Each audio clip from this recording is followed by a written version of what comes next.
انا نحن نزلنا الذکر وانا لہو لحافظون۔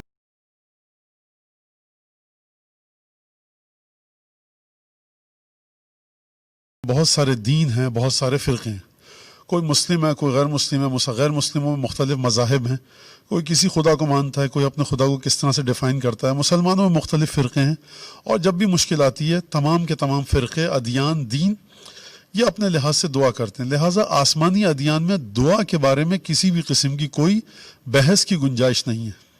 ہم آتے ہیں اسلام پر اور نبی کریم صلی اللہ علیہ وآلہ وسلم کے لائے ہوئے دین پر، قرآن پر، اور پھر اس کے بعد جو اہل بیت علیہ السلام کی روایات ہیں اس میں نے جیسا کہ عرض کیا کہ کاز اینڈ ایفیکٹ، علت اور معلول، یعنی کوئی چیز کسی چیز کا سبب قرار پائے، یہ ائمہ نے اس بات کو ایکسیپٹ کیا ہے، دین نے اس کو ایکسیپٹ کیا ہے۔ اور سب سے پہلی جو کتاب ہے ہماری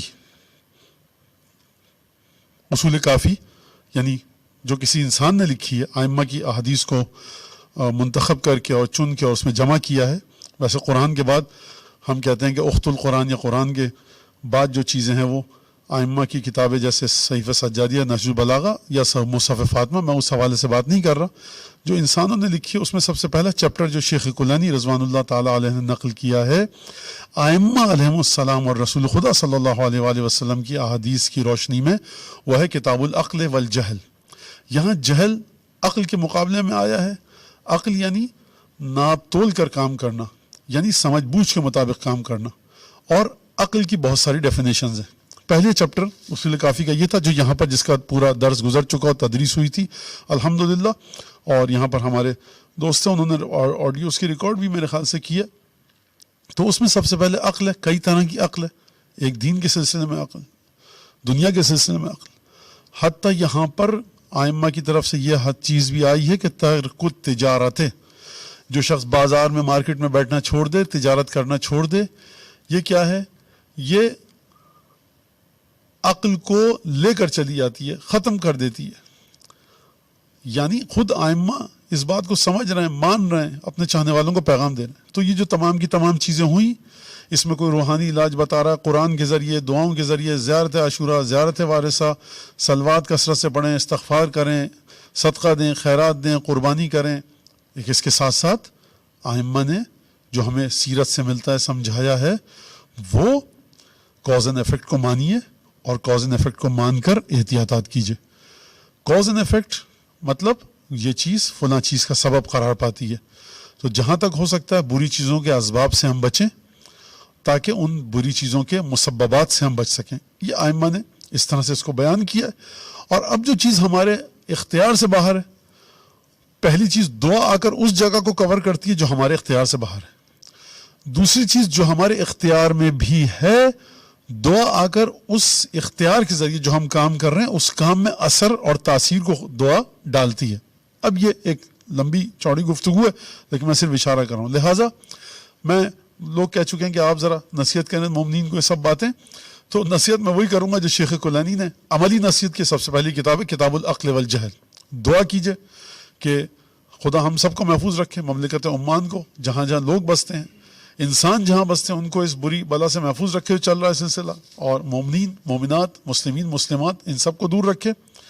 اور ایک دعا یہاں پر یہ بھی کیجئے کہ بشریت اور انسانیت جلد سے جلد اس دوا کا علاج دریافت کرنے میں کامیاب ہو جائے۔ کوئی بھی غیر مسلم ہو، کسی بھی مذہب کا ہو، ہندو ہو، یہودی ہو، سکھ ہو، عیسائی ہو، یہاں پر جب سائنٹسٹ اپنی ریسرچ کرتا ہے تو وہ کسی مذہب کی فتح نہیں ہوتی۔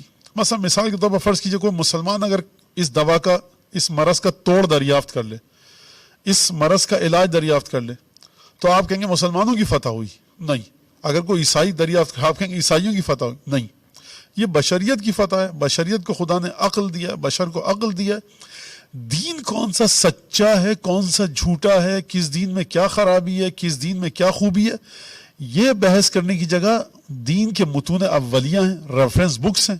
دین توحید پر کس طرح سے بات کرتا ہے، رسالت پر کس طرح سے بات کرتا ہے، اور دین انسان کو کیا نظام حیات دیتا ہے، اس سے کہیں ٹکراؤ نہیں ہے کہ اگر کسی مخصوص دین والے نے کوئی کام کیا تو آپ کہیں مسلمان شکست کھا گئے۔ نہیں، نہ شکست کی بات ہے، نہ یہاں فتح کی بات ہے۔ ایک شخص نے محنت کی، کام کیا، اور اس کے بعد وہ آگے آ گیا۔ جس طرح سے ایڈیسن، مارکونی، گرام بیل، لوئس پاسچر، یہ سب ان لوگوں نے چیزیں دریافت کی، اکتشافات کیے، ڈسکور کی، انوینٹ کیا، تو اس کا مطلب عیسائیت جیت گئی؟ نہیں، انسان جیتا، توحید جیتی، یعنی پروردگار عالم نے انسان کو یہ عقل دی ہے کہ وہ اس کی مدد سے یہ کام کر سکے۔ لہٰذا دین کو صحیح یا غلط ثابت کرنا کسی کا، وہ سائنس لیبارٹری کا کام نہیں ہے، سائنس کی لیب کا کام نہیں ہے۔ اور جو حضرات کوشش کر رہے ہیں اس سلسلے میں یہاں پر کہ دین اور سائنس کو کہتے ہیں کہ سائنس اور دین متفق ہیں، مطابقت رکھتے ہیں 100%، ایسی کوئی بات نہیں ہے۔ اور جو لوگ یہ ثابت کرتے ہیں کہ سائنس اور دین میں ٹکراؤ ہے، ایسی کوئی بات نہیں ہے۔ دو الگ الگ میدان ہیں، دو الگ الگ شعبے ہیں۔ سائنس کی جورسڈکشن، سائنس کا دائرہ کار کچھ اور ہے، مذہب کا دائرہ کار کچھ اور ہے۔ ہو سکتا ہے کہ مذہب ایسی بات کرے جس کو سائنس قبول کر لے، ہو سکتا ہے مذہب ایسی بات کرے جس کو سائنس قبول نہ کرے، ادھر سے بھی یہ ہو سکتا ہے۔ سائنس کوئی ایسی بات کرے مذہب اسے قبول کر لے، یا سائنس ایسی بات کرے مذہب اسے قبول نہ کرے۔ زبردستی زور لگا کر بلا وجہ کی طاقت صرف کر کے یہ کہنا جو مذہب کہتا ہے دیکھیے وہی ہمارا اسلام جو کہتا ہے وہی سائنس کہتی ہے، ایسی کوئی چیز ہمارا مذہب اور ہمارا قرآن ہم کو نہیں سکھاتا۔ کیوں نہیں سکھاتا؟ کیونکہ مذہب نام ہے۔ ابھی شب مبعث گزری، میں 1-1.5 منٹ اور لوں گا۔ ابھی شب مبعث گزری، یعنی مبعث مطلب کیا؟ رسول خدا کی رسالت کا مطلب کیا؟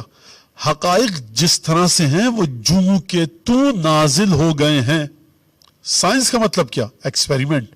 سائنس کا مطلب کیا؟ لیب میں جاتے ہیں آپ، لیبوریٹری میں جاتے ہیں آپ، سائنس کو ایکسپیریمنٹ کے ذریعے 1500 2000 10,000 دفعہ ایک تجربہ کرتے ہیں، ایکسپیریمنٹ کرتے ہیں، نتیجے کو دیتے ہیں، تھیوری پیش کرتے ہیں، ایک اس کے بعد اس تھیوری پر کام ہوتا ہے، وہ تھیوری پروف کی جاتی ہے، اس کے خدشے، اس کے شگاف تھیوریز کے پر کیے جاتے ہیں، اس میں مسلسل ایک ارتقاء، ایک تکامل ہوتا ہے، ایولیوشن ہوتا ہے، غلط پھر صحیح، پھر صحیح کو غلط کہا جاتا ہے، پھر غلط کو صحیح کہا جاتا ہے۔ اور یہ انسان کی ایک یوں کہیے معراج ہے، انسان کی بلندی ہے جو پروردگار عالم نے عطا کی۔ سائنس کو ہمیں ماننا پڑے گا، ایکسیپٹ کرنا پڑے گا کہ وہ اپنے ایک طریقے پہ چلتی ہے، ایک راستے پہ چلتی ہے، اس کی اپنی ایک اہمیت اور حیثیت ہے۔ تو ہم جو کہہ رہے ہیں کہ سائنس اور مذہب ایک ہیں، ہم اس وقت فی الحال اس دور میں نہیں کہہ سکتے، کیونکہ سائنس نام ہے تجربات کی بنیاد پر نتائج کو قائم کرنے کا، مذہب نام ہے جوں کا تو حقیقت کا عالم غیب سے نازل ہونے کا۔ جو چیز جوں کی تو نازل ہو گئی اس کو ہم کس طرح سے مقابلے میں لائیں؟ جو چیز انسان اور بشر کے تجربے کے ذریعے ثابت ہوگی۔ نہ میں یہاں پر مذہب کی بالادستی کو ثابت کرنا چاہ رہا ہوں، نہ میں سائنس کی توہین کرنا چاہ رہا ہوں، میں اسٹیٹ آف ایکویشن، یہ جو ہمارے پاس قضیہ آیا ہے، میں اس کی ذرا ماہیت کو آپ کے سامنے پیش کرنا چاہ رہا ہوں کہ بلا وجہ اپنی طاقتوں کو صرف مت کیجئے۔ ہاں، روحانی علاج بالکل عقیدہ رکھتے ہیں ہم کیا، ہندو ہو، سکھ ہو، عیسائی ہو، جین ہو، گوتم بدھ کا ماننے والا ہو، کسی بھی مذہب کا ماننے والا ہو، اگر وہ جنت جہنم کو مانتا ہے، قیامت کو مانتا ہے، عالم غیب کو مانتا ہے، اس کا چلانے والا کوئی خدا ہے، اللہ تبارک و تعالی ہے، تو وہ دعا پر بھی یقین رکھے گا۔ ہر شخص اپنے لحاظ سے دعا کرے، آزاد ہے۔ اہل بیت کا طریقہ دعاؤں کا بتا دیا گیا۔ الحمدللہ مراجع کا سب سے پہلا جو نصیحت آمیز اور نصیحت آموز جو خط آیا ہے وہ یہ آیا ہے کہ آپ تمام ڈاکٹرز کی ایڈوائس پر، نصیحتوں پر عمل کیجئے، اور اس کے ساتھ ساتھ صدقہ دیجئے، خیرات کیجئے، لوگوں کی مدد کیجئے، ثواب کے کاموں کو انجام دیجئے احتیاط کے ساتھ۔ یعنی جہاں پر دین کہہ رہا ہے کام کیجئے، وہاں پر وہ کہتا ہے ماسک لگائیے، دستانے پہنیے، اپنے ہاتھ کو جو آپ نے باہر ٹچ کیا، چھوا کسی چیز سے منہ میں لے کے مت جائیے، یہ چیز دین نے بتائی ہے۔ مراجع اسی بات کو ان کے لیٹرز میں، خطوط میں موجود ہے۔ لیکن اس کے ساتھ ساتھ خدا پر ایمان رکھیے، توکل کیجئے، دعاؤں کی طرف جائیے، جو کہ میں نے بتایا 7 دفعہ دل پر ہاتھ رکھ کر الحمد پڑھیے۔ کل کوئی مذاق اڑا ہے کہ مولانا کہنا 7 دفعہ دل پہ ہاتھ رکھ کر الحمد پڑھیے، سائنٹسٹ بیچارے دیوانے ہو رہے ہیں اور مولانا اس طرح سے کہہ رہے ہیں۔ نہیں، ہم سائنٹسٹ کی کاوشوں کا احترام کرتے ہیں بالکل، اور سلام ہے اس سائنسدان کو جو محنت کے ساتھ، محنت کے بعد اس کا علاج دریافت کرنے میں کامیاب ہو جائے۔ لیکن ہم کہتے ہیں کہ کیونکہ ہم ایک خدا کو مانتے ہیں، جس طرح سے ہندو، سکھ، عیسائی، جین، بدھسٹ، یہودی، کسی بھی مذہب کو ماننے والے خدا کو مانتے ہیں، ہم بھی خدا کو مانتے ہیں، اور ہم کہتے ہیں کہ دعا ایک خاص طاقت عطا کرتی ہے۔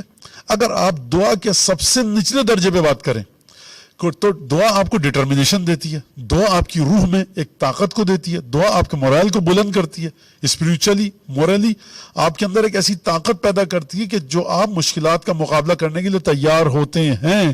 اگر آپ کو یقین ہو جائے کہ پروردگار عالم میرا حامی و مددگار ہے، آپ گھبرائیں گے نہیں، کسی بھی صورت میں آپ پریشان نہیں ہوں گے۔ جب پریشان نہیں ہوں گے، اسٹریس نہیں آئے گا. میں یہ بتا رہا ہوں کہ دعا کا دنیاوی ضابطہ اور دنیاوی نقطہ نظر سے اگر دیکھا جائے تو کم از کم آپ یہ مانیے دعا یہ کرتی ہے. لیکن دعا کی حقیقت کیا ہے؟ بہت آگے کی بات ہے. ائمہ نے کیا فرمایا؟ روایتیں میرے پیش نظر ہیں لیکن ادھر جانا نہیں چاہ رہا. لہٰذا ہم جب یہ کہتے ہیں قرآن پڑھیے، فلاں سورہ پڑھیے، استغفار، کثرت صلوات، سونے سے پہلے حدیث قصہ، صبح کو حدیث قصہ، امام حسین کے مصائب گھر میں پڑھیے. آپ کے جو گھر کے لوگ ہیں جو آپ کے ساتھ رہ رہے ہیں، لیجئے. سائنٹسٹ پریشان ہو رہے ہیں، مولانا کہہ رہے ہیں امام حسین کے مصائب پڑھیے، مسئلہ حل ہو جائے گا. ہم نے یہ کب کہا میرے بھائی عزیز کہ اگر آپ مصائب پڑھیں گے تو وہ تمام کی تمام ایک اس طرح سے ہوگا جس طرح سے آپ غلط معنوں میں لے رہے ہیں. ہم جو یہ بات کہتے ہیں وہ اس وجہ سے کہ آپ کے اندر ایک طاقت آئے گی. پروردگار عالم ہمارے عقیدے کے مطابق پسند کرتا ہے مصائب کو، ذکر مصائب حسین ابن علی کو. ذکر مصائب حسین ابن علی کے وجہ سے بلائیں دور ہوتی ہیں، جس طرح سے دعا کے ذریعے بلا دور ہوتی ہے. حسین ابن علی علیہ السلام کے مصائب کا ذکر مجسم دعا ہے.